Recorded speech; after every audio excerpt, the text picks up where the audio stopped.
Hello, my friends. Here is a brief update on the frontline situation. Let's start with the Kharkiv direction. Here, the occupiers continue their assaults on Hlyboke and are attempting to break through to the village of Lyptsi to reclaim lost positions. But so far, all their efforts remain unsuccessful. It seems they've started to push in a new direction. There are reports of new fighting in the border village of Sotnytsky Kozachok. It appears that the Russians are expanding the front line even further, but we're waiting to see how events will unfold, but the situation is complicated. In Vovchansk, the fighting also continues. However, the initiative here is on the side of the Ukrainian forces, and the Russians haven't achieved any new successes.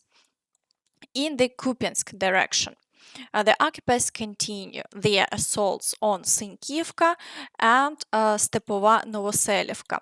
Near Pishchane, there haven't been any new attacks, and the previous assaults haven't brought the Russians any success. Thus, the front line remains unchanged over the past day. In the Svatove area, the occupiers continue their attacks on Stelmakhivka, Berestove, and Kopanky. The Russians have claimed that they have entered the outskirts of Stelmakhivka. Even if this is true, it's quite laughable. They would have been better off staying silent, because fighting for Stelmakhivka has been going on daily since last year.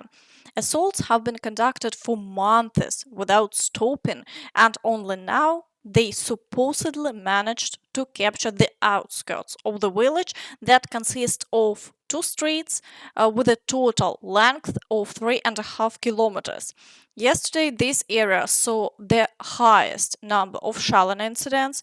This most likely allowed the Russians to enter the outskirts, but we're still waiting for a response from the Ukrainian forces. There is a chance that a counterattack will be carried out and the occupiers will be pushed back to their original positions. So it's too early to draw any conclusions. Further south, battles are ongoing near Kharkiv and Makiyivka, but here too there are no significant changes yet. In the Kreminna direction, the occupiers continue their attacks near Nevske, Terne, and Toretsk. The activity here is very high, with over 15 assaults in the past day. However, despite their efforts, they haven't achieved any success, and the front line remains unchanged. In the Siversk direction, the occupiers carried out 11 assaults in the areas of Bilohorivka, Spirne, and Rozdolivka. The situation is difficult. The occupiers are not decreasing their activity, but the Ukrainian forces are managing to hold the defense, and there have been no significant breakthroughs in this direction.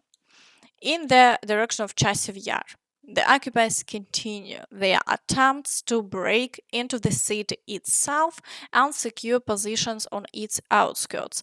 Similarly, there are ongoing battles for the outskirts of Klishchiivka.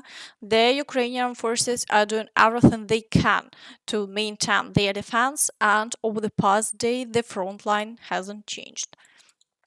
In the direction of Toretsk, the situation is catastrophic.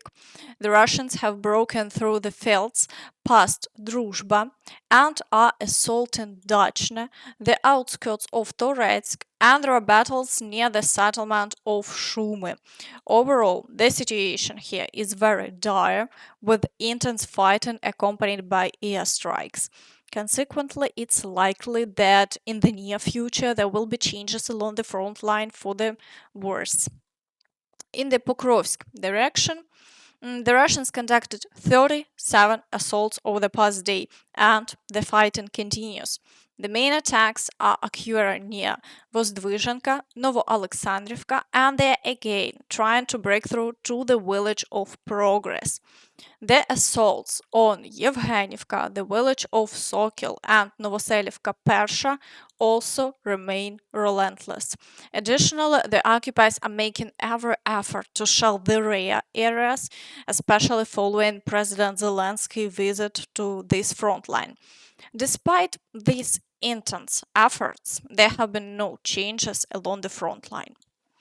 In the Kurakhove direction, the occupiers continue to assault Krasnohorivka and are making attempts to break through to Heorhiivka. They are trying to completely push the Ukrainian forces out of Berestove and are advancing toward the outskirts of the village of Kostantinivka. There were 8 assaults over the past day and the fighting continues. However, there have been no changes along the front line so far. In the Vuhledar direction, the occupiers are assaulting Urozhaine, and there is no other activity on this section of the front. Over the past day, the front line has remained unchanged.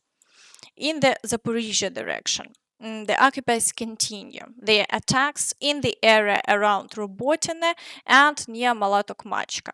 However, since capturing Robotine, they haven't achieved any new successes. In the Kherson direction, there isn't much activity today, only the shelling of the right bank has been recorded, but the most interesting part isn't this. Today, Russian war correspondents started claiming that they are already seeing F-16 aircraft. Now, this is interesting. We just received reports from our air defense comrades. Within the radar coverage area in the Kherson region, 2 targets were detected and identified as F-16 aircraft. At the probable missile launch boundary, they turned around and left without firing. It's assumed that our radar systems were targeted. It's hard to believe this report. According to all predictions, F-16s were not supposed to appear in Ukraine until later this year. Overall, the Russians are so scared that they are already fearing the use of aviation.